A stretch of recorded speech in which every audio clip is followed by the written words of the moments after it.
Take with अक्षय या YouTube चॅनलमध्ये आपले स्वागत आहे. CETचे हॉल तिकीट म्हणजे ॲडमिट कार्ड डाउनलोड कसे करायचे याबाबत आपण एक पहिला व्हिडिओ बनवलेला आहे. परंतु ॲडमिट कार्ड रिलीज होऊनसुद्धा ॲडमिट कार्ड अवेलेबल होऊनसुद्धा डाउनलोड करता येत नाही आहे. डाउनलोड करण्यास प्रॉब्लेम येत आहे किंवा ॲप्लिकेशन नॉट फाउंड असं दाखवत असेल तर त्यासाठी आपण हा खास व्हिडिओ बनवलेला आहे.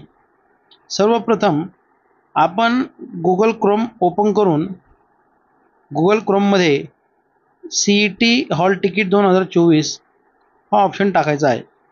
टाकून झाल्यानंतर पहिली जी लिंक येईल त्या लिंकला ओपन करून डबल टॅप करून ओपन करून घ्यायची आहे.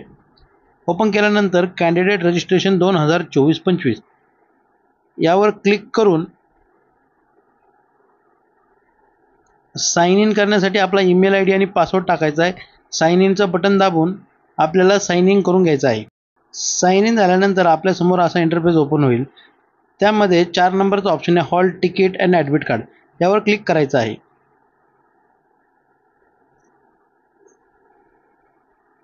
क्लिक केल्यानंतर तुम्हाला टेक्निकल एज्युकेशनमध्ये UG आपण PCB PCM किंवा दोन्ही असेल तर दोन्हीचा हॉल तिकीट आपल्याला दिसणार आहे. क्लिक करायचं आहे. क्लिक केल्यानंतर आपल्याला ॲप्लिकेशन नॉट फाउंड असा एरर येत असेल म्हणजेच लेट हॉल तिकीट रिलीज झाल्यामुळे वेबसाईटवर खूप प्रमाणात ट्रॅफिक आहे. त्यामुळे तुम्ही शक्यतो हॉल तिकीट डाउनलोड करण्यासाठी रात्री 12 नंतर प्रयत्न करा म्हणजे तुमचे हॉल तिकीट डाउनलोड होईल.